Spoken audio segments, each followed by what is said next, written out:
Aventureros, bienvenidos a Desafío Viajero. Hoy vamos a hacer un programa que va a recordar algo que hicimos ya hará un añito y medio, tal vez un poco más, y es que en Desafío Viajero se pasó pues una de las personas que mejor divulgan sobre China, la geopolítica de este país, la cultura, la historia y sobre todo, y es lo que más nos interesa para hoy, cómo poder aprender de China para aplicarlo a nuestro país occidental y sobre todo a nuestras propias vidas.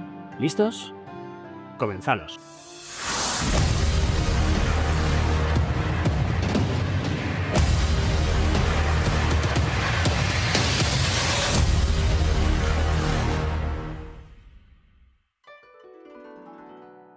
¿Qué tal? Muy bien, Luis. Muy bien. Gracias por invitarme, además, aquí a tu casa. La verdad es que Exacto. sí, es aquí donde todo encaja y donde todo encuentra su sitio. Aquí estás, en la guarida de Desafío Viajero. Y es que hace un tiempo, Julio, estuviste por aquí para hablar de Observar el arroz crecer. Un libro que desde luego sacudió todos los conceptos, tal vez percepciones que teníamos sobre China, ¿no? Y que nos hizo aprender un poco más del gigante asiático. Pero es que este libro, ¿no? que bueno, fue un absoluto pelotazo. Bueno, te voy a contar una Sí, cosa claro. que no se sabe, que a mí me cuesta todavía digerir. Hay muchísima gente que sabe mucho más que yo sobre China y se han escrito y se siguen escribiendo y se escribirán libros mucho mejores que el mío. Por algún motivo sonó la flauta y, sin comerlo ni beberlo, ese libro que acabas de enseñar se ha convertido en el libro sobre China publicado en España más vendido de los últimos 20 años. ¿Por qué y cómo? Sí, no me De lo los explico. últimos 20 años. Sí, tampoco se lee ni se publica tanto sobre China en España, pero sí, sale ahora la 6ª edición. Qué bueno. Y sí. Qué bueno, fíjate, yo tengo la segunda, ya va por la 6ª. Sí. Qué maravilla. Y no es nada fácil, porque lo cierto es que cuando en nuestra cabeza aparece China, nuestro estereotipo es algo que nos queda muy lejos. Que cuando le ves a la cara a un chino y este te mira, nos sentimos casi como si fuéramos extraterrestres observándonos, ¿no? Sin embargo, nos genera curiosidad. Queremos saber más. Y de hecho, y es el motivo principal por el que hoy estás aquí con nosotros, es que El calibrador de estrellas ya está en todas las librerías. Tu nuevo libro continuando pues tu periplo por la divulgación sobre China, ¿no? Esta vez, aprendizajes chinos para Occidente en el siglo XXI.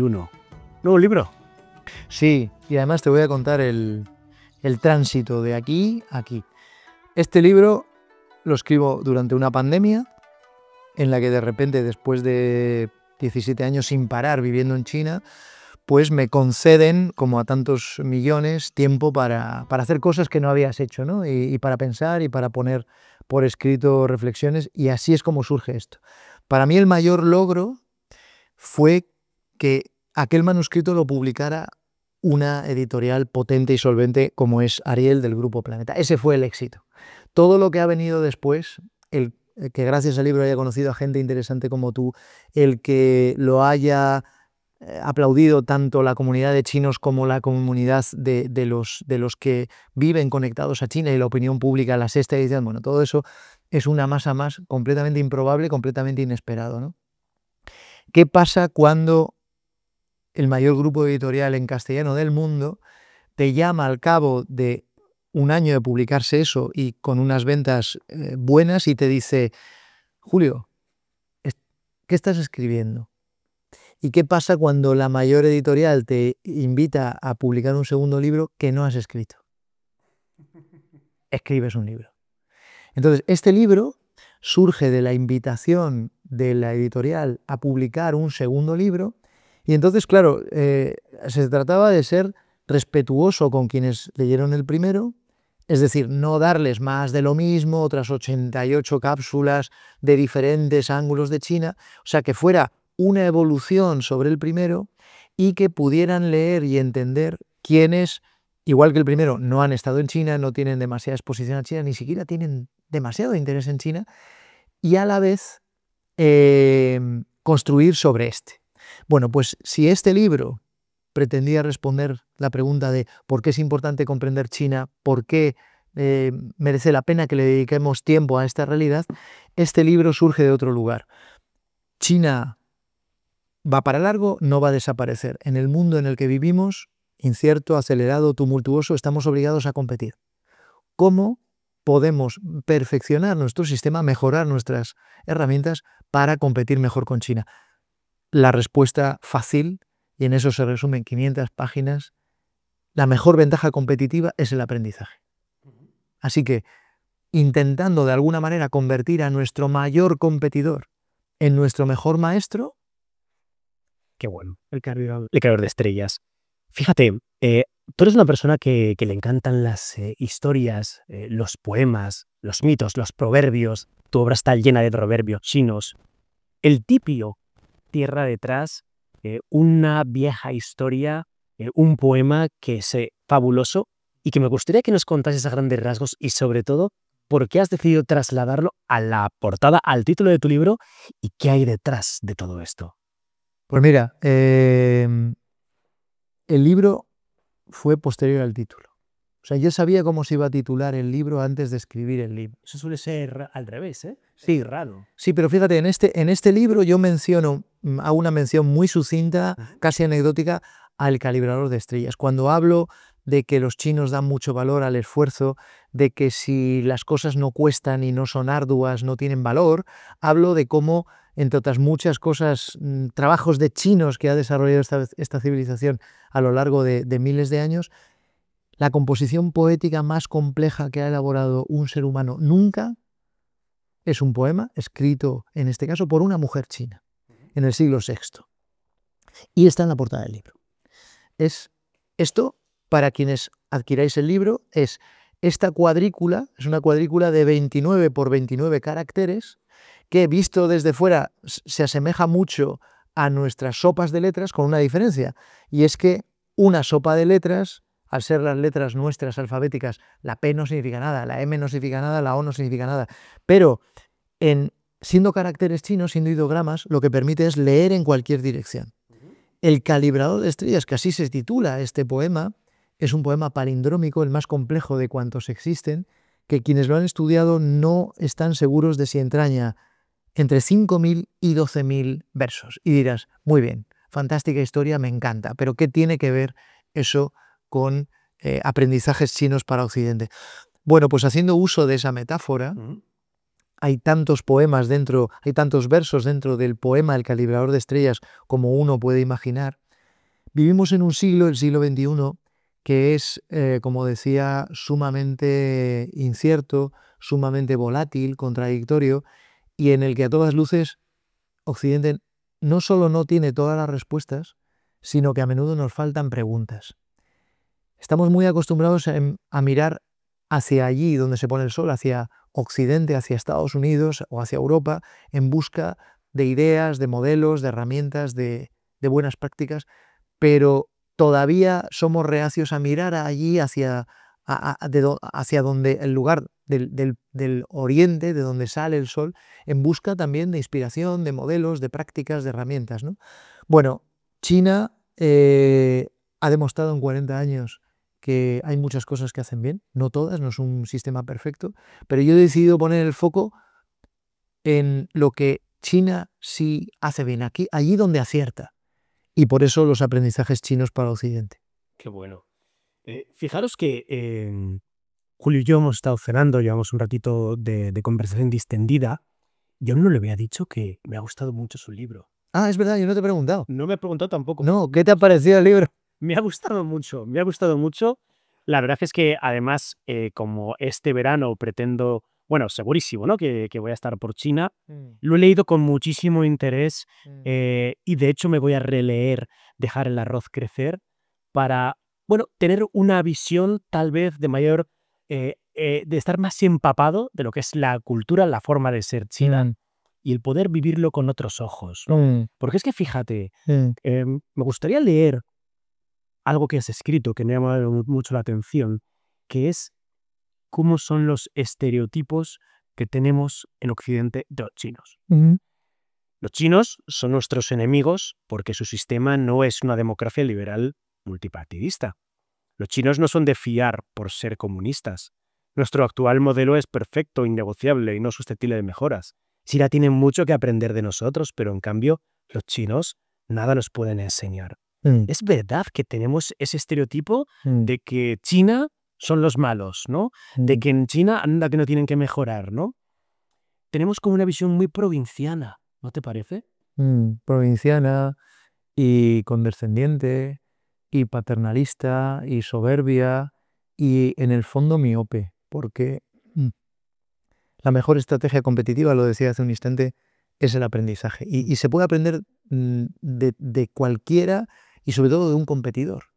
Porque el competidor, si lo es porque está en condiciones de competir.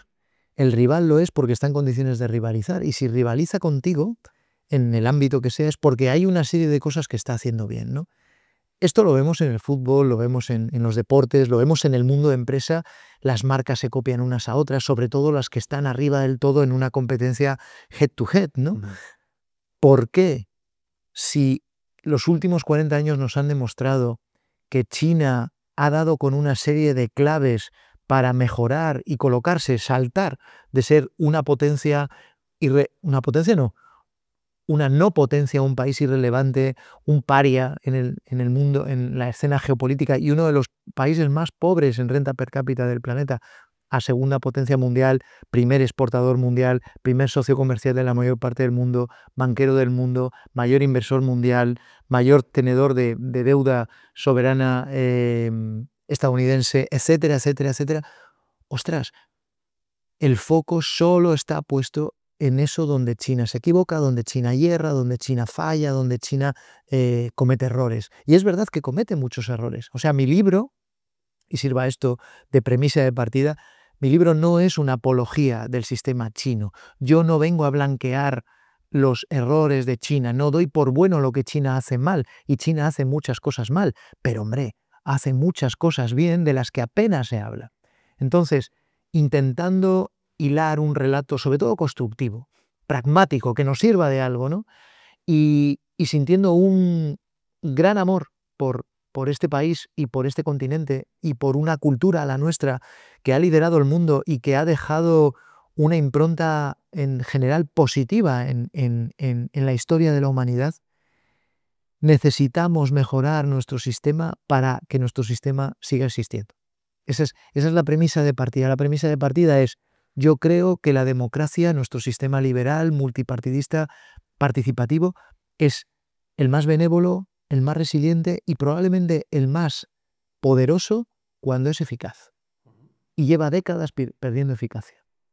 Entonces, quedarnos en los clichés y seguir mirando a China con condescendencia por encima del hombro, pensando que nada podemos aprender de ellos y en cambio son ellos quienes tienen que aprender de nosotros, esperando a que suceda eso que no va a suceder, que es que China evolucione hacia algo más parecido a Occidente para que nosotros estemos en condiciones de entenderlo, eso lo único que hace es condenarnos a la irrelevancia, a la decadencia, al declive.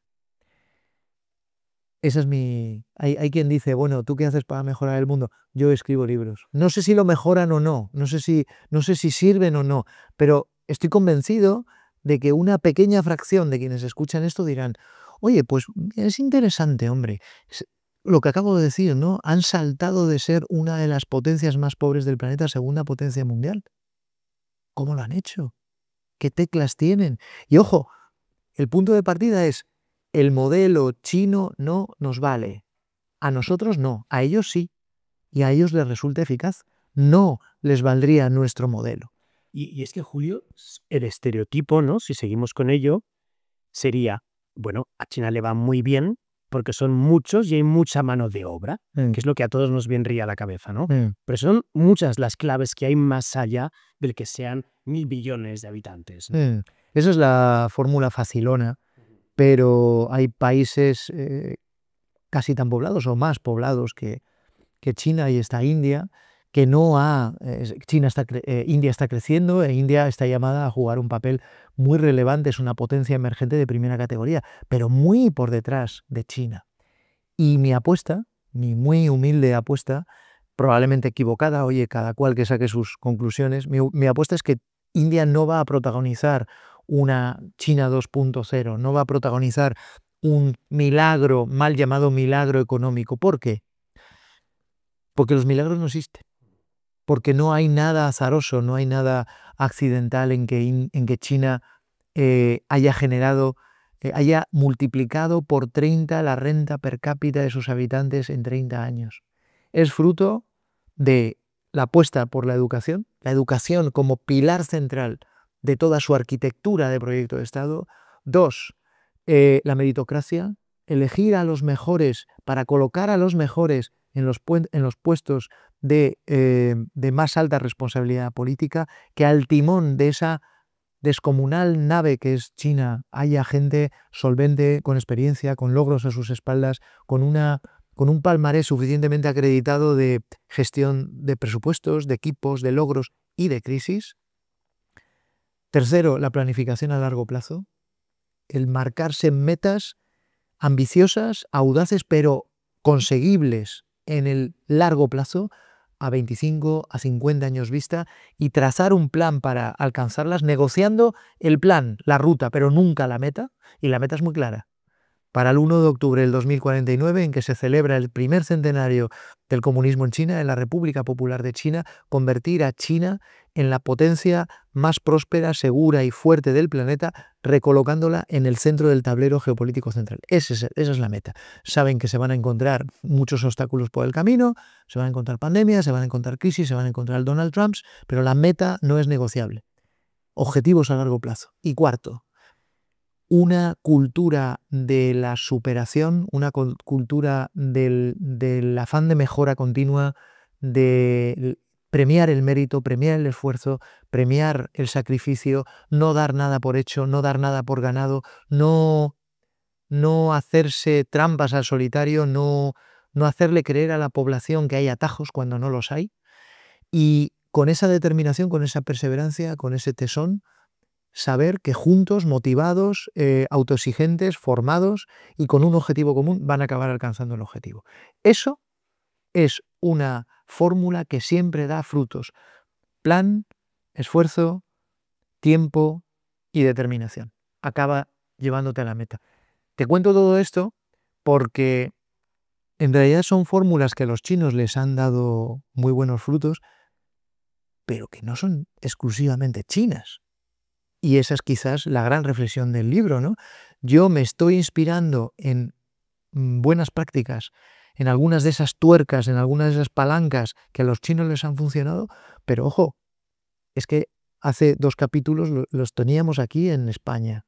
Esta era una sociedad que dignificaba a los maestros, a los formadores, a los docentes, que daba valor al talento, al conocimiento, al capital humano, que ponía la educación en el centro de todas las inversiones y todas las apuestas. Había un plan a largo plazo, había una sociedad con una cultura del esfuerzo, de la autoexigencia, mucho más fuerte que la que hay ahora.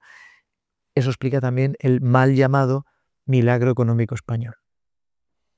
Hablas de la educación como el punto cenital. Si hoy en día vamos a un colegio chino y lo comparamos con qué ocurre en un colegio español, veríamos muchas diferencias. ¿Hay algo que podríamos aplicar de la educación que se está dando en China a la educación que se está dando o que podría llegar a darse en España? ¿Podemos aprender algo de ellos en este sentido? Sí, te voy a decir primero lo que no queremos aprender. No queremos aprender el nivel de exigencia extremo al que el sistema educativo somete a su alumnado, a sus estudiantes. Los que hemos vivido en China muchos años sabemos que, excepto en algunas horas, algún fin de semana muy concreto, en general no se ven muchos niños jugando por la calle porque en general los niños chinos en edad escolar el tiempo libre lo emplean haciendo deberes y estudiando y atendiendo a clases extraescolares y a clases privadas. Esto es así. Eso no es exportable, forma parte de su cultura confuciana de la autoexigencia, del esfuerzo, del trabajo duro. Bien.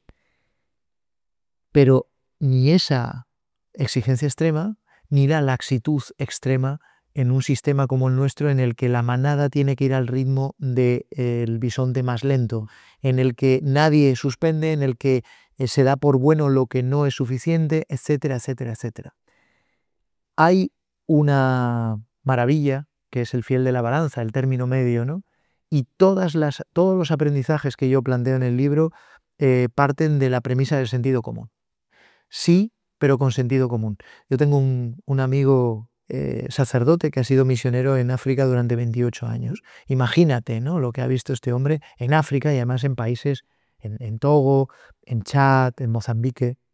Entonces, cuando haces misiones en un entorno tan, vamos a decir, complejo y hasta cierto punto exigente, tienes que hacer concesiones a los dogmas, ¿no? Y a mí hay una cosa que me ha explicado, hablando de los 3 votos que hacen los religiosos, ¿no? La pobreza, el celibato, o la pobreza, la castidad y la obediencia, ¿no? Y él me dice, sí, pobreza pero sin miseria, eh, obediencia sin fanatismo y castidad sin tonterías. Bien, pues eso, sentido común, sentido común. Todos los aprendizajes, los 18 aprendizajes que yo planteo en este libro, están inspirados en China, pero ojo, todos ellos los he seleccionado porque son compatibles con nuestro sistema. Y son compatibles porque se pueden pasar a través del tamiz del sentido común. Entonces me preguntas, ¿qué podemos aprender de su sistema educativo? Bueno, pues dejando a un lado la ultraexigencia, podemos aprender, como decía antes, volver a dignificar la labor de los docentes, de los formadores, de los profesores, porque en sus manos está el futuro de este país y de esta sociedad. Tenemos que volver a premiar el talento, de manera que no da igual quién lee y quién no lee, no da igual quién se ha esforzado y quién no se ha esforzado, no da igual tener un gran acervo cultural y quien no lo tiene porque se ha dedicado a otras cosas. No voy a entrar en qué cosas. No da lo mismo. Del mismo modo, hay un discurso antielitista que nos hace mucho daño y que además es falso, porque si tú estudias otros ámbitos, por ejemplo el deportivo, ¿no?, es perfectamente legítimo y todos entendemos que cuando unos chavales están jugando una pachanga quieran parecerse a Messi o quieran parecerse a Mbappé. Necesitamos élites que arrastren a la manada, ¿no?, que sean aspiracionales, que sean una forma de que la gente entre en ciclos de mejora. Bueno, pues volver a premiar a aquellos que brillan, volver a premiar la excelencia en el conocimiento, dejar a un lado esta retórica que hay del antiintelectualismo, ¿sabes? Que la intelectualidad, eso vale tanto el like de alguien que no ha leído en su libro que el like de un miembro de la Real Academia de la Lengua. Eso, y por último, yo diría que, fíjate, no es tanto reforzar el sistema educativo, que también necesitamos planes de largo aliento, necesitamos que haya un pacto de Estado por la educación. No puede ser que desde que yo salí de la escuela, del instituto, hace 25 años, no, ya más, 30 años, haya habido 5 o 6 planes educativos. Así no vamos a ninguna parte. Así estamos condenados al declive. Entonces, recuperar la cultura educativa, y la cultura educativa es mucho más que un sistema educativo fuerte y funcional, es volver a dar valor a la cultura, al talento, al conocimiento. Hablaremos de lo importante que para llegar a ese punto es la concepción o plazo, del asumirlo, de que desde muy pequeños, desde el sistema educativo, ¿no?, se implante lo necesario que es el tener estas a largo plazo, ¿no?, que es seguramente una de las claves China. Hablabas de los libros, es otro de esos tips que centras en tu obra, ¿no?, de, oye, que en China se lee mucho más que aquí, ¿no? Y es verdad, ¿no?, que da la sensación, yo que he tenido la oportunidad de estar en ferias del libro últimamente, hay mucha gente. Yo la verdad es que ignoro cuál es el porcentaje, cuál es la media de cuánto se deja un español al año en libros. Los años no más de 35 euros, pues no, es poco para lo necesario que es el tema de que nos volvamos más intelectuales o que aprendamos más o que nuestra dialéctica mejore y la única forma es leer, ¿no? Eso que dice acá. Sí, y tiene mucho que ver con el tema de la educación. China ha colocado a la educación en el centro de toda su estrategia competitiva. Ojo, ellos quieren convertirse en primera potencia mundial o en la nación más rica y próspera del planeta de aquí a 25 años. Han colocado la educación y han colocado la lectura en el centro de esa estrategia. Para ellos, la educación es mucho más que un derecho, para nosotros es un derecho, pero sobre todo es un derecho pasivo. Yo tengo derecho a recibir la educación. Ellos entienden la educación como un derecho activo. Yo tengo el derecho y la obligación a cultivarme, a educarme, a acumular conocimiento. No es casual que China esté lanzando programas continuos de fomento de la cultura, porque han identificado que la lectura, además de una fantástica alternativa de ocio y de entretenimiento, es una forma de amueblar la mente. Y parten de la premisa de que los libros que no hayas leído te pueden costar la vida. O dicho de otro modo, los libros que hayas leído te pueden salvar la vida. En China hay un ecosistema literario y hay un ecosistema lector que no tiene parangón ni tiene equivalente en ningún otro lugar del planeta. ¿Qué quiere decir eso? Que China es uno de los 3 países del mundo donde más se lee, qué casualidad que los otros 2 por delante de China sean India y Tailandia, y que China es el lugar del mundo donde más se publica, porque tienen un ecosistema de literatura digital que por la muy particular circunstancia y idiosincrasia chinesca, no existe en ningún otro lugar.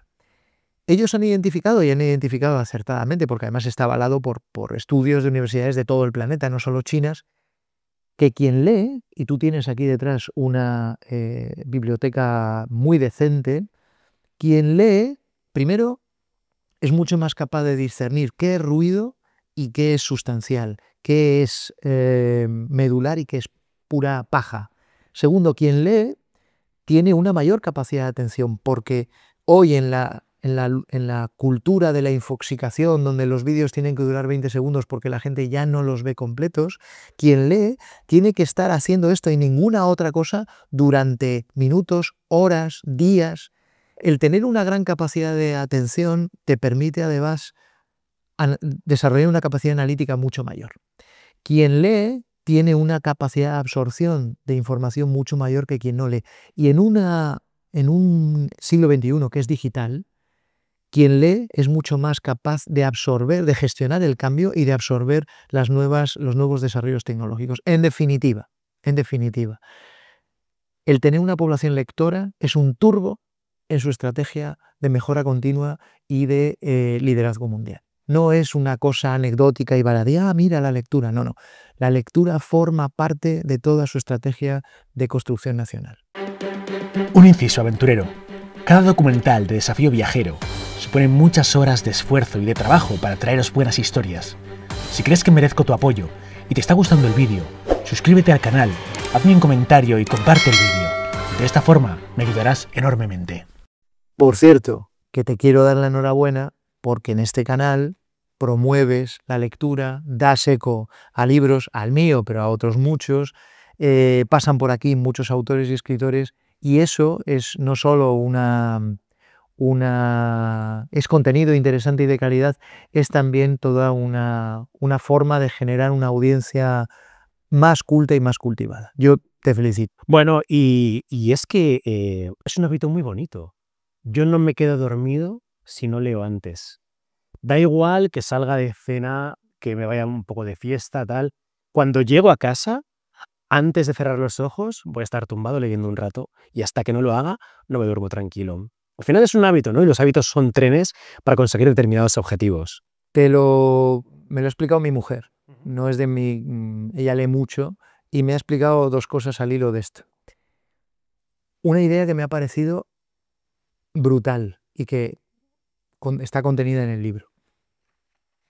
Cuando leemos un libro, lo que hacemos es generar el libro en nuestro cerebro. O sea, aquí solo hay signos en negro sobre blanco. Aquí no hay nada más que signos.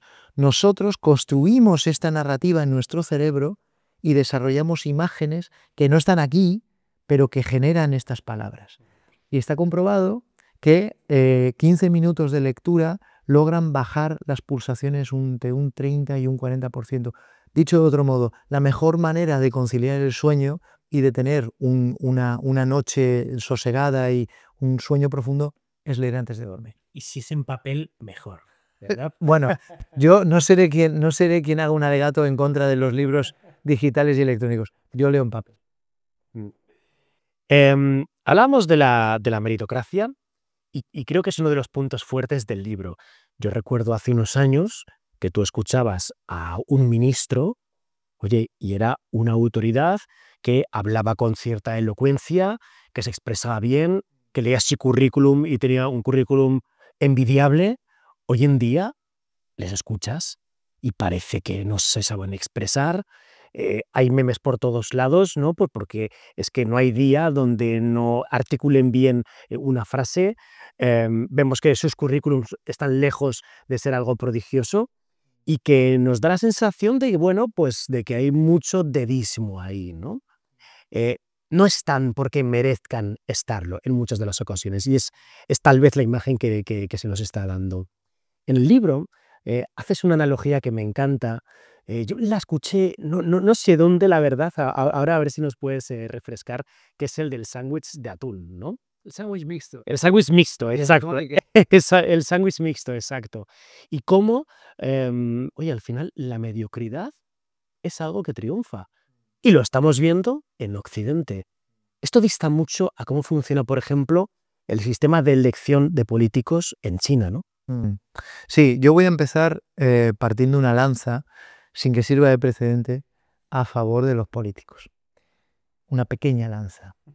La función pública está, aparte de depauperada, porque ten en cuenta que hoy el nivel de exposición a medios, y ya no solo a medios, sino también a redes sociales, que tiene cualquier político, incluso el más brillante, el mejor preparado, le sacan, es imposible que no te saquen una foto sacándote un moco, porque hagas lo que hagas, van a cazar ese desliz, ese patinazo, ese abrupto, ese gesto raro, lo van a sacar, porque hay una observación 360 24/7. Segundo, la función pública está muy mal pagada y más en puestos de esa responsabilidad, con ese nivel de exigencia. Ser político no es, ser un cargo de responsabilidad política de alto nivel no es fácil. Está sometido a mucho estrés, unos lo llevan peor, otros lo llevan mejor, incluso aquellos que parece que les da igual todo no lo llevan fácilmente. Hay que tener mucho cuajo y está muy mal pagado, muy mal pagado. No tiene ningún sentido que España sea la 16ª potencia mundial con un PIB relevante. Seguimos jugando la Champions Mundial y al presidente del gobierno le paguen, no sé si son 70.000, 80.000 euros. O sea, es que es de risa, es absolutamente insustancial. Entonces es difícil atraer talento cuando está tan mal pagado, cuando el mercado por una fracción del estrés, de la responsabilidad y del volumen presupuestario de equipos que manejas, pues te puede pagar 10 veces más, ¿no? Ya está, hasta aquí la lanza. China elige a los mejores para la función pública porque se toma muy en serio a sí misma. Para los chinos no hay nada más importante que China, que la construcción de una nación fuerte, poderosa y próspera. China es un país, por llamarlo de alguna manera, porque utilizamos la misma palabra para denominar a Portugal o a Bulgaria que a China. Es un país de dimensiones continentales en el que habitan tanta gente como en toda Europa, Norteamérica, Latinoamérica, Australia y Oceanía, juntos. Entonces, el potencial de caos que entraña China es tan gigantesco que si pones al timón a alguien a quien le tiemble el pulso, que no tenga suficiente experiencia en navegando marejadas, galernas, tempestades y, en definitiva, mala mar, tú sabes, los marinos dicen, y es verdad, la mala mar es consustancial al mar. Lo normal en el mar es que haya mala mar. Parece un trabalenguas, pero es así. Lo raro son días calmos de, pues eso, el mar como una plancha, ¿no? Entonces, ellos saben a lo que se arriesgan si al timón de esa inmensa nave hay alguien incapaz. Por eso eligen, si no a los absolutamente mejores, sí a gente muy capaz, con logros a su espalda, con una experiencia avalada en gestión presupuestaria, en gestión de equipos, en gestión de crisis, lo decía antes. La meritocracia china tiene sus peros, y yo los comento en el libro. Uno de ellos es que no conocemos, se sabe que eligen a gente avalada, con credenciales, muy formada, en ciclos de formación continua, pero no se sabe el job description, no hay una descripción transparente de, oye, ¿qué tienes que cumplir para ser presidente de la República Popular de China, ¿no? Lo que es cierto, volviendo a lo que nos interesa, ¿no? Y de lo mío que hay, si seguimos premiando el sándwich mixto, si seguimos premiando la no excelencia, si no introducimos, mira, tú, por ejemplo, tienes una posición, o sea, tú has sacado una posición pública. Y sabes que no hay nada más meritocrático que un concurso de méritos, que un examen por oposición. Del mismo modo que no hay nada más meritocrático que una entrevista de trabajo, en la que se comparan dos perfiles, dos candidatos con unas credenciales, ¿cuál es la mejor? Y las empresas son organismos vivos que sobreviven gracias a premiar, a seleccionar, a fomentar y a promocionar el talento.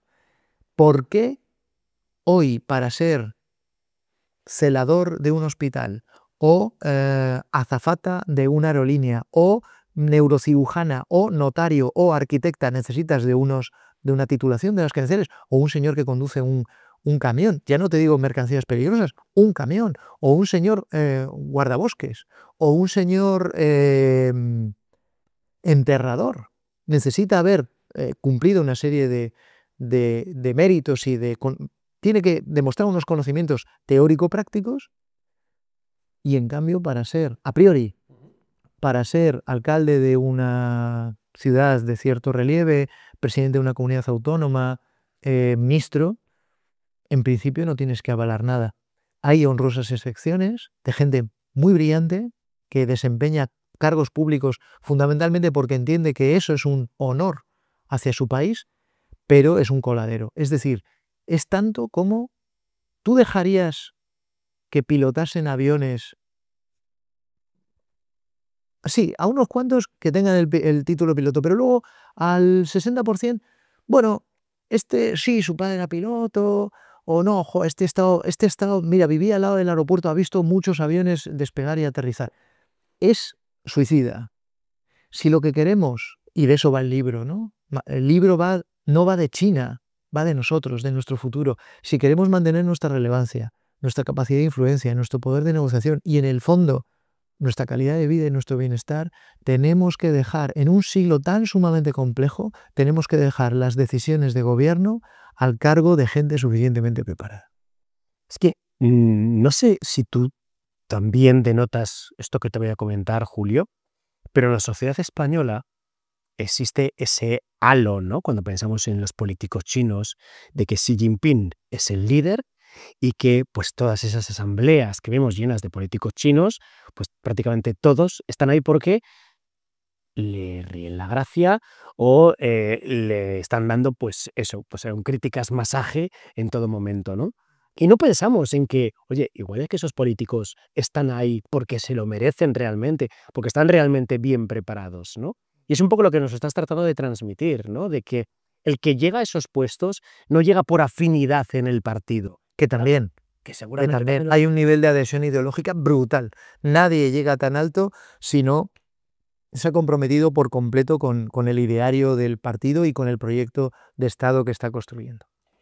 Pero además están las capacidades, las competencias, las destrezas, el talento. O sea, solo a través de amiguismo, de contactos, de saber hacer política, asciendes, pero hay un techo de cristal. Para llegar a lo alto, alto, alto, alto, alto de esa pirámide de 90 millones de miembros que es el Partido Comunista, necesitas, además de una enorme adhesión ideológica al partido y a su proyecto de construcción de nación, y además de, oye, saber moverte, tener cintura, tener don de gentes, eso siempre viene bien, el saber culebrear por el partido, necesitas tener una formación muy sólida, todos son doctores, muchos de ellos, la mayoría son ingenieros, son tecnócratas, científicos, matemáticos, necesitas tener una muy buena formación y no basta con eso.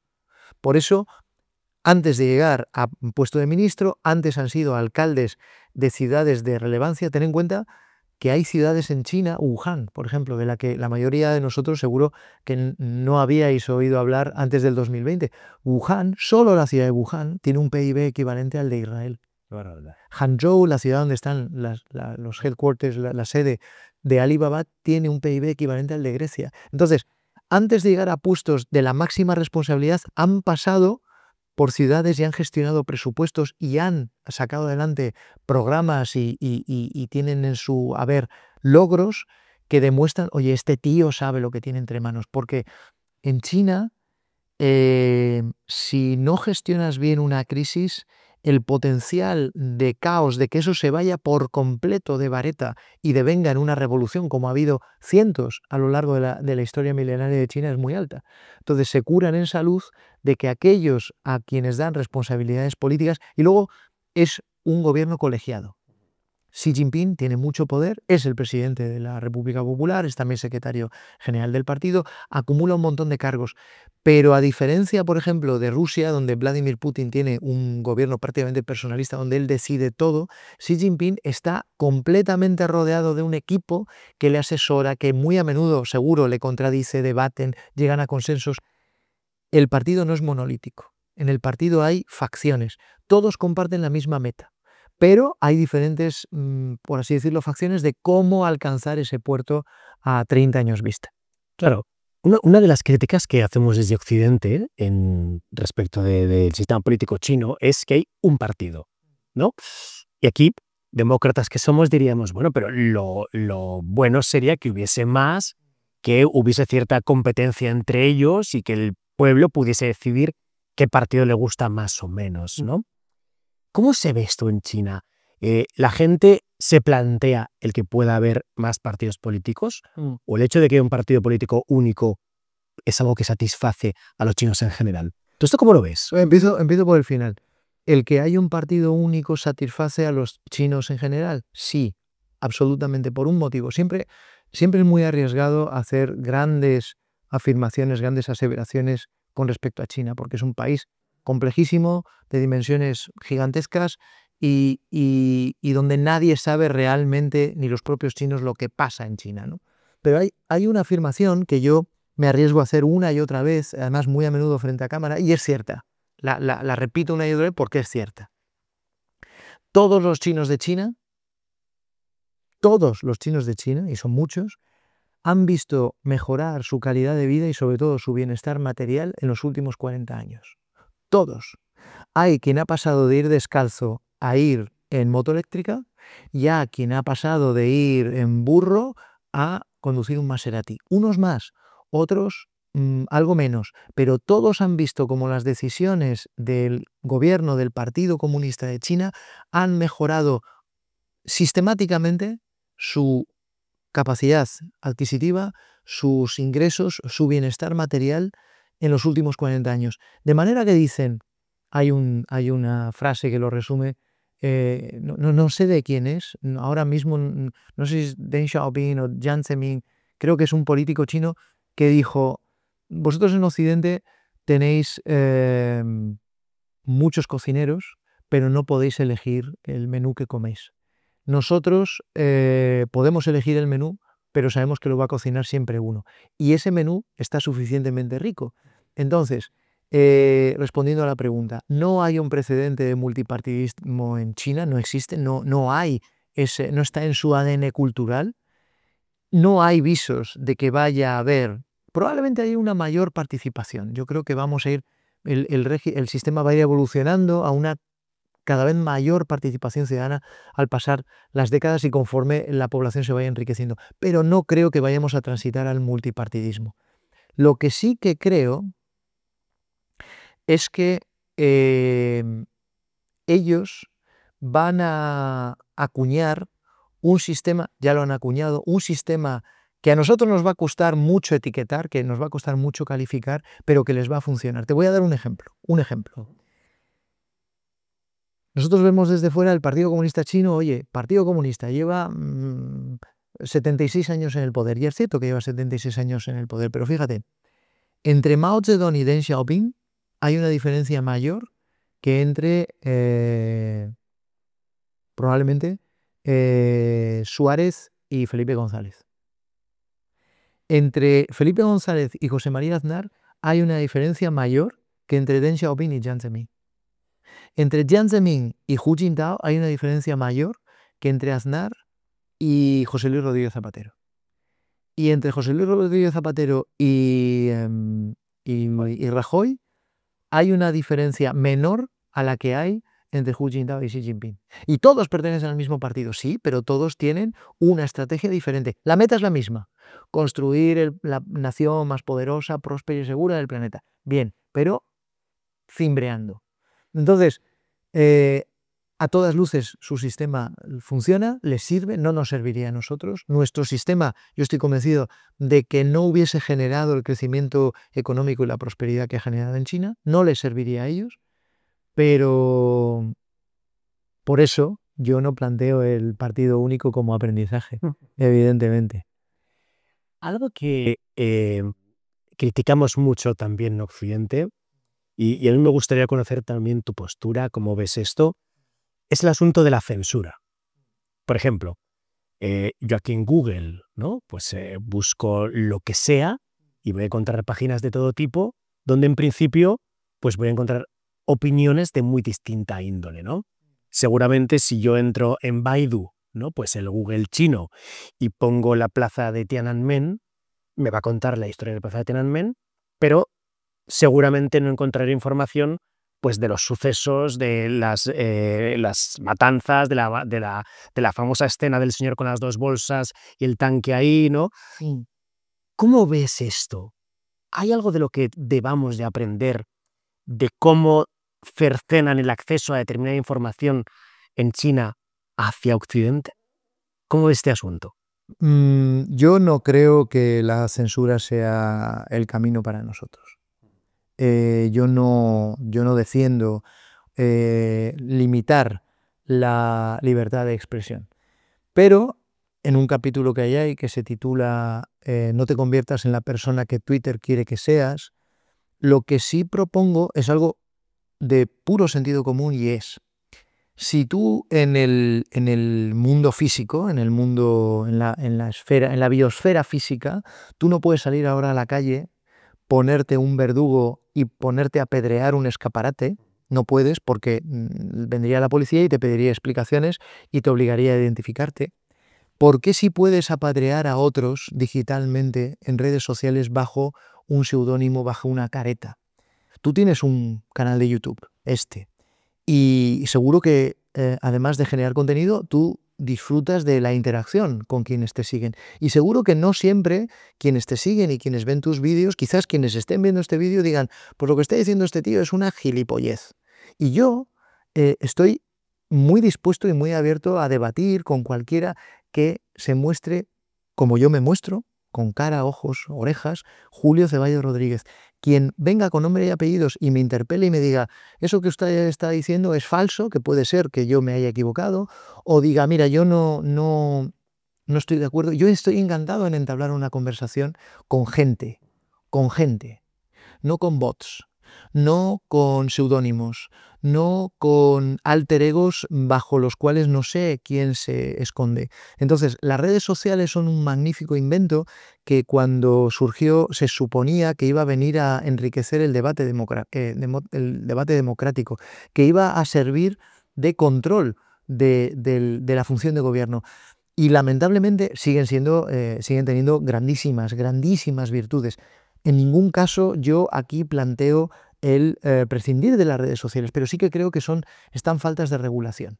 Del mismo modo que hoy, que mañana, imagínate que abren los periódicos El País, El Mundo, el ABC, La Vanguardia, El Confidencial, y poniendo en portada que Mark Zuckerberg ha muerto, siendo la noticia falsa, ¿vale? Imaginemos que Mark Zuckerberg mañana no muere, pero todos los periódicos amanecen publicando la muerte de Mark Zuckerberg. Las acciones de Meta se desploman, y es un bulo. ¿Por qué eso en los medios de comunicación convencionales está prohibido y en cambio no está prohibido en las redes sociales? ¿Por qué en las redes sociales estamos concediendo, tú eres jurista, y sabes que hay una serie de derechos que necesitan de un sujeto susceptible de tener ese derecho para poder ejercerlos? ¿Por qué le estamos dando derecho de libertad de expresión a bots, a algoritmos? O sea, el primer requisito para que alguien sea sujeto de derecho es ser un individuo. Bien, pues la mayor parte de los bulos que se difunden en redes, de los mensajes que lo único que buscan es polarizar, porque recordemos que las redes, su negocio no es el de informar, su negocio es el de generar enganche, generar atracción, generar tráfico. Tú imagínate que en vez de generar capítulos de contenido interesante, de contenido verosímil, de contenido fundado y argumentado, tú te dedicases, pues no lo sé, solamente a polemizar, a especular, sin ningún tipo de argumento. Probablemente tuvieras tantos o más fieles, ¿no? Pero la pregunta es, volviendo a tu planteamiento, yo no creo que haya que censurar, pero sí que creo que no hay que dar voz a quien no tiene derecho a una voz. ¿Quién no tiene derecho a una voz? A quien abusa. ¿Quién no tiene derecho a una voz? A quien transgrede, a quien rompe las reglas del juego. ¿Quién no tiene derecho a una voz? Un bot, un algoritmo. No podemos dar libertad de expresión al algoritmo. Sí dársela a Luis Tobajas, quien sea, con DNI. Entonces, nos hace falta una matrícula para que si cometes algún tipo de infracción en una plataforma de debate y ofendes y abusas y haces bullying y tienes comentarios vejatorios que atentan contra el honor de una persona o su dignidad, al huir, al salir corriendo, podamos ver la matrícula. Ah, mira, ha sido este, vale, ya nos encargaremos. Se trata, en definitiva, de poner rostro al debate. Es muy interesante. Lo que ocurre es que los tiempos nos están llevando hacia casi una coexistencia, una convivencia con la inteligencia artificial. Ya casi muchos no somos capaces de distinguir si estamos hablando realmente con una IA o es un ser humano el que está al otro lado del teléfono, ¿no? Sobre todo, agencias de telefonía, etcétera, ¿no? Que ahora mismo te están hablando de inteligencias artificiales. China, por supuesto, que está en el carro de las IAs. A la cola seguramente pues estamos los europeos. No, hombre, a la cola está Burkina Faso. Pero fíjate, nos consuela, ¿no? Sí, eso es el consuelo, ¿no? Que hace poco leía, Estados Unidos y China ahora mismo pues van en cabeza, ¿no? Europa va en cabeza en legislación y burocracia en cuanto a la inteligencia artificial. ¿Qué nos pasa, no? ¿Por qué estamos yendo en la cola del vagón en algo que realmente va a transformar el mundo, que lo está transformando ya? Y que vemos que China, bueno, cuando ha sacado, ahora me recuerdas cómo se llama DeepSeek, ¿no? Que parece que es el mejor de todos, ¿no? Pues es el mejor porque es el más eficiente. Porque logra un rendimiento y un comportamiento y una funcionalidad equivalente a la de ChatGPT, pero con una fracción, con un décimo de consumo de energía. Y ojo, para quien nos esté escuchando y sea usuario como tantos, como yo mismo, de ChatGPT.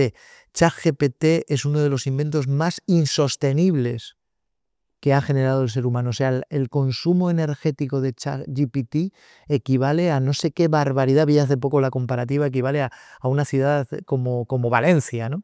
ChatGPT. Claro, de alguna manera se explica que le hagas casi cualquier pregunta y en cuestión de décimas de segundo, ¡pam!, ya tengas ahí la respuesta, ¿no?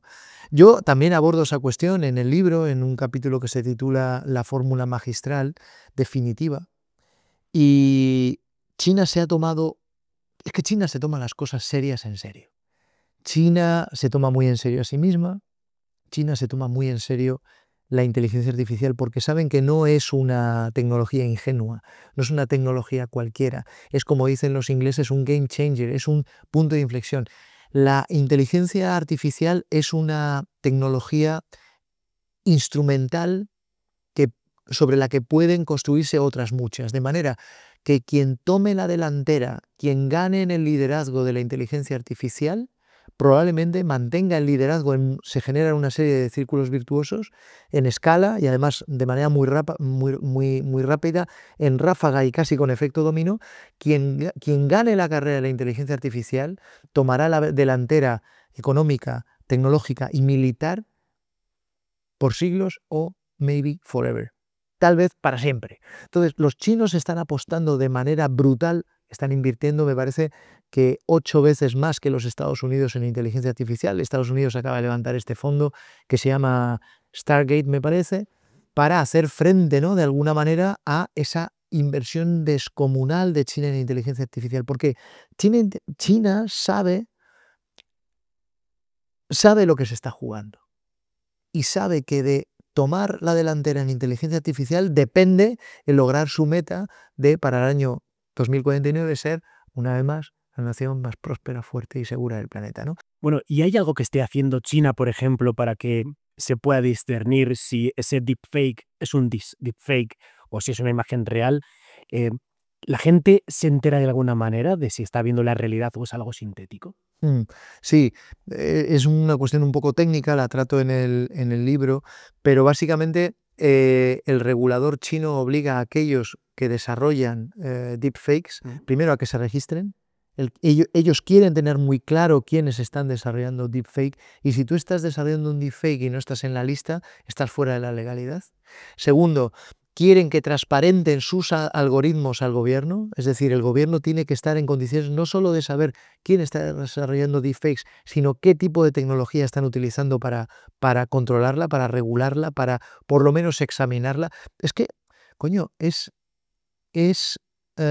preocupante escuchar a Sam Altman, el CEO de ChatGPT, decir cuando le pregunta esta comisión parlamentaria estadounidense: ¿comprenden ustedes los procesos de la tecnología que integra ChatGPT? Y ya él mismo dice, las respuestas afloran. O sea, ni siquiera dice obtenemos una respuesta, no, las respuestas afloran como afloran burbujas de un estanque sin saber muy bien de dónde proceden. Entonces, los chinos son muy conscientes no solo de que es una tecnología crucial para darles la supremacía a nivel global y el dominio del mundo 4.0, sino que es una tecnología que tiene una particularidad que Harari explica muy bien, y es que es la primera vez en la historia de la humanidad que el ser humano ha generado una herramienta que se autoperfecciona. No solo que se autoperfecciona, sino que interactúa con nosotros hasta un punto de generación de lazos emocionales, de vínculos emocionales. Y estamos a 1 milímetro, no sé si has visto la película Her, Sí, de Spike Lee, claro. que... De Joaquin Phoenix, ¿no? Exacto, sí, de Joaquin Phoenix, efectivamente, en la que un humano se enamora de un sistema operativo, se enamora de una inteligencia artificial que, para hacérselo más fácil, tiene la voz de Scarlett Johansson. Yo también me enamoraría de la voz de Scarlett Johansson. Pero ¿qué pasa cuando la voz aterciopelada y seductora de Scarlett Johansson te susurra al oído lo que quieres oír porque te conoce mejor que nadie? Bueno, pues los chinos son muy conscientes de eso y por eso han decidido tabular y poner guardarraíles a la inteligencia artificial. Y puedes decir, bueno, pero Europa también lo ha hecho, sí, pero hay una gran diferencia. La inteligencia artificial la dominan a día de hoy quienes están invirtiendo en ella, que son fundamentalmente Estados Unidos y China. Y nosotros podemos regular, pero regulamos lo que está sucediendo en servidores que no están en nuestro territorio. Es decir, estamos vendidos.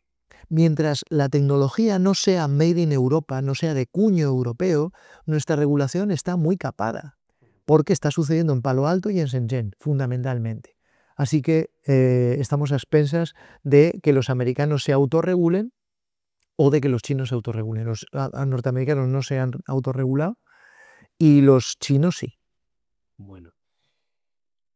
De todos estos plugins, ¿no? De todos estos tips que nos cuentas en el calibrador de estrellas, Julio, me gustaría preguntarte, Venga. casi para ir acabando, para ti, Si tuvieses que elegir uno de esos plums, de esas aptitudes, de esos aprendizajes que a corto plazo, ya que estamos hablando de que tendremos que ir de hecho a largo plazo, pero a corto plazo, Occidente debería de aprender de China, ¿cuál crees que debería ser el que deberíamos de centrar? Pues mira, yo he escrito este libro para gente que ni tiene una gran exposición a China, ni un gran conocimiento de China, ni siquiera un gran interés por China. Yo he escrito este libro para cualquiera que sienta ansiedad por el futuro que nos va a deparar este siglo XXI, por cualquiera que sienta preocupación por hacia dónde va Europa, hacia dónde va España, ¿no? Y parto de la premisa de que no se han leído este libro, y no hace falta haberse leído este libro para leer ese. Yo estoy cansado de oír a gente que está atascada y anclada en la queja. No, es que tal, es que el gobierno, es que tal, es que la Xunta, es que la Generalitat. Y mira, ¿sabes qué? Que el cambio empieza por uno mismo. Entonces, si me dices, elige un aprendizaje para Occidente, sí, uno, pero no para las grandes instituciones, que también, no para el tejido empresarial, que también. El cambio empieza por uno mismo. Y si yo planteo que hace falta largoplacismo, empecemos por nuestro plan quinquenal. ¿Cuánta gente conoces en tu entorno que sepa dónde quiere estar en lo profesional, en lo económico, en lo sentimental, en lo físico, en lo saludable en el año 2030? ¿Cuántos tienen clara la meta y saben, han definido un plan para lograrla? Entonces, el aprendizaje fundamental es otro de los grandes aprendizajes de este libro, inspirado en China, la cultura de la superación, el afán de superación, el levantarte por la mañana con la voluntad decidida de mejorar lo que hiciste el día anterior. Y eso, porque todos somos humanos y no todos los días tenemos el mismo caudal de energía, eso solo lo logras cuando sabes qué quieres ser en 5 años vista. ¿Qué quieres ser? ¿Qué quieres tener? ¿Qué quieres hacer? Tú, por ejemplo, tienes un canal de YouTube. Estoy convencido, porque además has sido opositor y los opositores sois gente metódica y rigurosa, estoy convencido de que quizás no te atrevas a decírtelo a ti mismo en voz alta, ni siquiera tal vez a no escribirlo por aquello de que, hostia, si lo escribo me lo creo, si me lo creo y no lo logro me defraudo.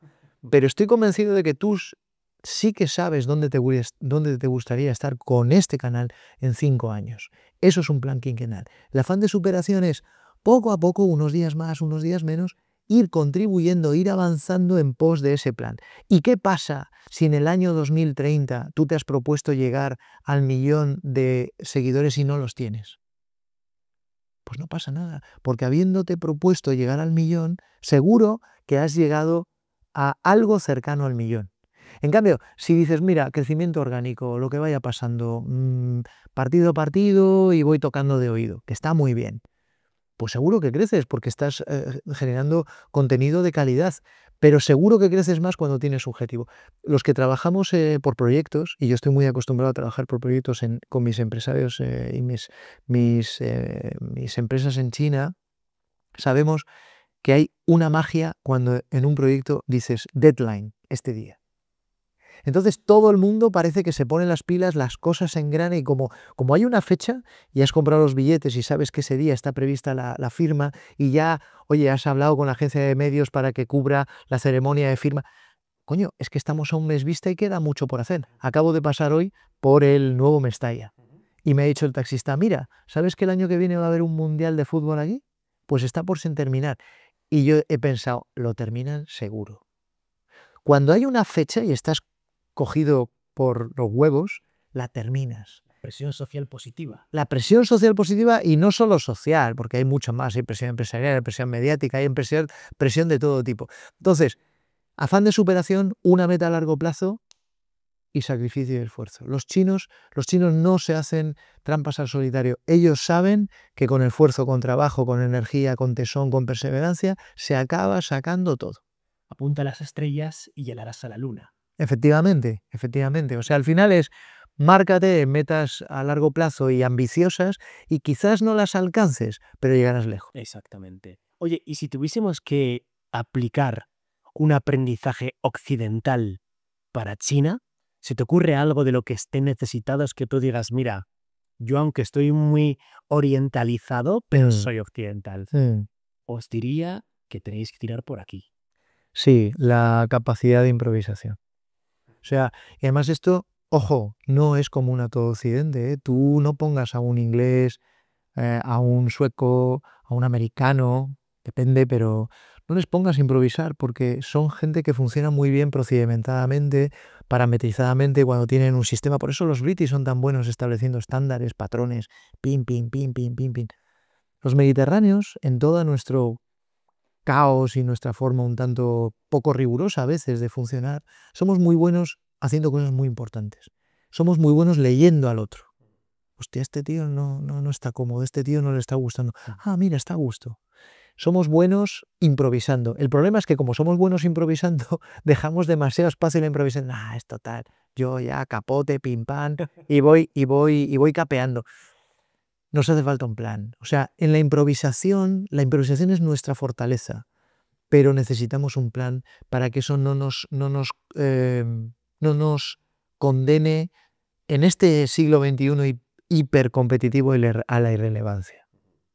Además, plan y plantar, nos cuentas que están íntimamente relacionados. Efectivamente, oye, ¿cómo se nota, macho, que has sido opositor? Porque eres muy machaca, o sea, efectivamente te has leído el libro de pe a pa. Me alegra, no te lo había preguntado, pero me alegra, para mí, yo no me dedico a escribir libros, yo me dedico a ayudar a empresas a hacer negocio en China y para mí fue un reto el escribir un segundo libro, porque eso me lo dijo un amigo, me dijo, ojo, en este libro te la juegas. Y te la juegas porque hasta cierto punto cualquiera puede escribir un libro que funcione. Lo difícil es escribir un segundo libro que mantenga el listón alto y que mantenga a aquellos que ya te han leído o a aquellos que te descubren, que les des contenido de calidad y un relato interesante. Y con esa mezcla de humildad y de síndrome del impostor, no ha sido hasta que, bueno, lleva 2 meses en las librerías, ha agotado la primera edición en apenas 24 horas, está funcionando bien. No ha sido hasta que gente como tú, con una buena biblioteca, viajada, nunca mejor dicho, y con criterio, lo ha leído y ha dicho, ¿te ha gustado? Cuando yo ya he respirado con un poco más de alivio. Y te diré más, ¿eh? Yo soy de los que lee con un lápiz al lado. Me cuesta cada vez más encontrar libros que me hagan subrayar y que me hagan anotarme y hacerme corchetes. Y ten tu obra llena de corchetes y de subrayados. Pues muchas gracias. Mira, tengo un buen amigo, empresario, que se ha leído, ese se lo está leyendo. Y es acojonante porque me recuerda ¿te acuerdas aquellos diccionarios que había? Vox, de hecho, se llamaban. Entonces tú ibas poniendo ahí pegatina. Bueno, pues tiene el libro que parece un código civil, ¿sabes? Lleno de pequeñas entregas. Digo, oye, pero ¿qué has hecho con este libro? Y efectivamente, sí, parece que ha encontrado mucha chicha. Yo me alegro de que hayas encontrado alguna clave que te haya estimulado. Oye, una de misterios chinos rápido, ¿vale? Sabía que ibas a acabar con una de estas. Sí. Pero venga, sí, sube, a ver, a ver. Tú que has nadado por ríos de mercurio, ¿vale? ¿Qué tenemos más allá de los guerreros de Xi'an que te flanquean? La tumba del emperador Kim Seong-Di, ¿no? Que antes te he enseñado, que tengo un libro ahí muy curioso y firmado por el descubridor. Se hablaba, ¿no? De que en principio toda esa armada de terracota aparecía en los libros de mitos y leyendas de la antigua China, hasta que finalmente, pues, a mediados del siglo XX fueron descubiertos por un agricultor, ¿no? Esos 9000. Y que esas mismas leyendas hablaban de, bueno, esa sería la entrada a la tumba de Kim Si-Huan, el emperador amarillo, pero es que la tumba iría mucho más allá. Y bajo una especie de monte piramidal o de pirámide, tendríamos rodeado por ríos de mercurio que harían referencia a los ríos principales chinos, el sarcófago de Kim Si-Huan-Di de oro con todo su tesoro y el techo de esa cámara pues de colores azulados con perlas y piedras preciosas tachonándolo como si fueran constelaciones. ¿Eso está ahí? ¿O qué? ¿Tú qué crees? No, sí, está. No, está. Está Y además, hasta donde yo sé, la tienen relativamente bien mapeada y localizada. Lo que pasa es que se mezclan tres cosas. Tres cosas y todas ellas muy ciertas y muy concretas. La primera,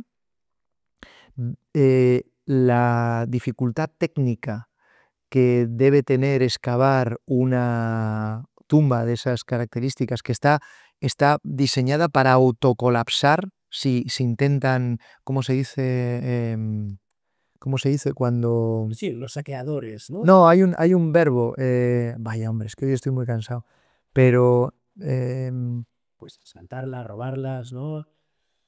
hay otro verbo. Luego me acordaré. Pero está pensada precisamente para que nadie la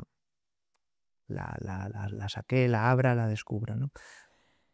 Entonces hay una dificultad técnica. Segundo, hay una enorme superstición. Ten en cuenta que Qin Shi Huang fue de alguna manera el padre de la nación china, ¿no? Fue el que aúna a todos los reinos por vez primera. Es el que él hizo tabla rasa, quemó todos los libros que había anterior a él, y fue el constructor de la muralla china, ¿no? El que más impulsa la muralla china. La historia comenzaba con él de alguna manera. Entonces hay mucha superstición de que hay una leyenda que dice que si se... Ay, no me acuerdo del verbo, pero si se abre la tumba del emperador, el imperio chino colapsará. Y luego, tercero, no, el tercero no te lo voy a decir. Pero tiene que ver con la política. ¿Ah, sí? Sí, sí. Y tiene que ver con el segundo, con la superstición. O sea, hay que entender una cosa, que es de cajón. La historia china tiene por lo menos 3.500 años. Y como máximo 5.000. Bueno, 3.500, 5.000. ¿Vale? El comunismo en China este año cumple 77 años. ¿Qué son 77 años en una historia de 3.500 años? Nada, un suspiro. Ellos mismos lo denominan una gota de tiempo en el océano de la historia de China. Una gota de tiempo en el océano de la historia de China. No es nada. Entonces, China sigue siendo hoy mucho más ancestral y mucho más china que comunista. Y el Partido Comunista Chino es mucho más chino que comunista. Entonces, aunque nos parezca un tanto inconcebible, ellos siguen respetando muchas cosas que a priori nos llamaría la atención que unos comunistas que son ateos, agnósticos, no, bueno, pues son chinos.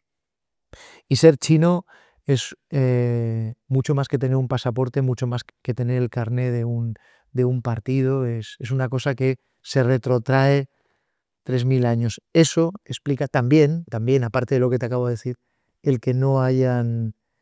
Joder, sigo sin acordarme del verbo, ¿te lo puedes creer? Bueno, después de la adivinanza que acaba de soltar Julio, a ver quién es el listo que en comentarios pone cuál es la tercera circunstancia por la cual no entran en la tumba del emperador. No, la hay. Estoy intentando dar con el verbo que tiene que ver con violar una tumba. Hay un verbo, usurpar, no, usurpar, se usurpa un trono, se usurpa un... No, es parecido. Seguro que quienes lo están escuchando. No lo estoy fingiendo, es que es muy tarde, son las 12:30 y yo he dado, pues creo que esta es la 11ª entrevista del día, más una presentación, más un viaje. Vine anteayer de China, estoy muy cansado. Igual se me ocurre ahora en los créditos, y entonces lo pones, se le ocurrió y era este verbo. Oye, y uno último, Julio. Hay un libro, tengo por ahí, no sé si te sonará, 1420. Sí. El año que China descubrió Mary Carré de Gavin Menzies, ¿no? Que Sí. descubrió el mundo. Gavin Menzies, un expiloto de submarinos británico, ¿no? Que mapeó, que pasó por todos los... pues conoce muy bien, ¿no? El mar, conoce muy bien todo el tema que tiene que ver con los mapas. Y él en su obra hace referencia a que los chinos, a través del famoso... Bueno, yo no sé cómo se pronunciará esto. Yo siempre dije Chenghe o Chenghe. ¿Cómo? Chenghe. Bueno, clavado. Sí, el almirante eunuco. Exactamente. Este almirante eunuco habría llegado por todo el mundo, ¿no? Incluso a costas americanas, por la flota del tesoro, habiendo regresado pues con mapas, grandes riquezas, ¿no? Y que por determinados avatares, pues mira, pues todo eso se acabó perdiendo por problemas que hubo entre el sucesor y el sucedido en aquella época del trono de China. ¿Tú crees que los chinos llegaron a América antes que Colón, que bueno, igual no los vikingos, ¿no? Pero al menos Cristóbal Colón? Yo creo que no. Me parece una idea magnífica, una idea fantástica y lo cierto es que es plausible, es planteable porque, para que la gente nos entienda, en el año 1420, es decir, 70 años de la llegada de las carabelas a América, las carabelas tenían 25 metros de eslora. Eran literalmente cascarones, además sin orza, es decir, que era un bamboleo permanente. Bueno, pues cuando nosotros atravesamos el Atlántico en esos cascarones de 20-25 metros de eslora, donde viajaban 40 marineros, 30 marineros, la gran flota del Tesoro transportaba 70.000 personas, que era equivalente a la ciudad de Londres en aquel entonces. O sea, imagínate un Londres de entonces flotante. Llegaron al Cuerno de África, viajaron, y hay vestigios de su presencia en todo el sudeste asiático, y con esos navíos podían haber llegado perfectamente a las costas de América. Es planteable. No creo que hayan llegado por un motivo. Los chinos no tenían ningún afán de conquista, ni siquiera de exploración. Ellos lo que querían era ver cómo era el mundo, básicamente para entender que efectivamente, como ellos intuían, fuera de sus fronteras solo había, pues eso, mediocridad, decadencia e inferioridad a su nivel de desarrollo tecnológico, cultural y político. Yo no creo que hayan llegado. La tesis de Gavin Menzies mola, o sea, es un libro que mola para los que nos gusta China y sobre todo las ucronías, ¿no? ¿Qué hubiese pasado si los grandes juncos se encuentran con las carabelas portuguesas o españolas, ¿no? ¿Qué hubiesen dicho, pues eso, Cristóbal Colón o Juan Sebastián Elcano si se llegan a cruzar? Claro, la desproporción es brutal. Pues no lo sabemos, pero lo bonito de leer historia es leer lo que ha pasado y también imaginar lo que pudo haber pasado. Qué bueno. Pues amigos, El calibrador de estrellas ya en todas las librerías. Os voy a dejar el enlace donde podéis haceros con el libro, tanto El calibrador de estrellas como Observar el arroz crecer, las dos obras de Julio Ceballos que hemos tenido aquí en Desafío Viajero. Como siempre, exprimiéndote al máximo. Ya sabes. Muchísimas gracias, un placer. Y nada, que te dejo los últimos palabras para que te despidas, Julio. Bueno, no pensaba despedirme, en realidad darte las gracias otra vez. He estado súper a gusto. Gracias por el tentempié, venía súper... Sí, no, y además pensaba, claro, he llegado aquí muy tarde, digo, bueno, venga, grabamos y me voy al hotel. Y no, la verdad es que eres un grandísimo anfitrión en lo digital y en lo no digital. Animarte a que sigas con este canal, que lo estás haciendo muy bien, a que sigas generando contenido de calidad, a que sigas descubriéndonos el mundo en tus viajes, a que sigan pasando por aquí autores que contribuyen a generar sentido crítico y a amueblar la cabeza de la gente. Yo, en mi pequeño granito de arena, es ayudar a que la gente entienda que el mundo, aunque nos cueste imaginarlo y comprenderlo, el mundo se parece más a cómo lo miran los chinos que a cómo lo miramos nosotros. Y como ellos en 20 años van a ser más poderosos de lo que son hoy, bien merece la pena que gente como tú, en sus canales, en sus diferentes medios y plataformas, dedique un poco de tiempo a China y a una realidad que no va menos, va más. Bueno, aquí tenéis la biblioteca de Julio Ceballos. Julio, antes de que te vayas, la pasada vez te pregunté... Ostras, es verdad. ¿Qué 3 personajes de la historia harías? Hoy te pregunto, si a Julio Ceballos le ponen en una máquina del tiempo a hacer un viaje de una semanita al pasado, ¿a qué época te irías y por qué?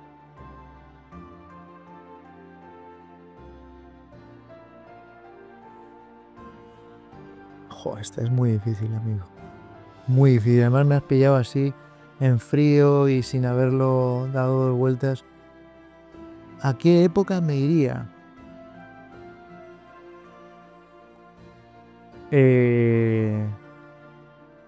Con lentillas. Yo soy miope, muy miope, y en cualquier otra época yo sería uno de esos que va con lazarillo, ¿eh? Pues mira, yo iría a la última, que por cierto cronológicamente probablemente no coincide con el que llamamos año cero, pero yo iría a la última semana de vida de Jesucristo. O sea, ya sale el caballo de Troya de JJ Benítez. Claro, yo iría a Jerusalén a... La Semana de la Pasión. Sí, a la Semana de la Pasión, a ver en primera línea qué pasó, qué fue aquello, cuánto de lo que nos ha llegado es cierto y cuánto no, cuánto es interpretación, cuánto es puro esoterismo y cuánto... Me gustaría verlo, sí. ¿Y vosotros? ¿A qué época os iríais y por qué? Gracias, aventureros, por haber estado en este rincón de sueños en Denacillo Viajero con la compañía de Julio Ceballos. Nada, nos vemos en el próximo capítulo. Os veo un domingo con nuevas historias, nuevas aventuras y nuevos viajes. Hasta la vista, aventureros.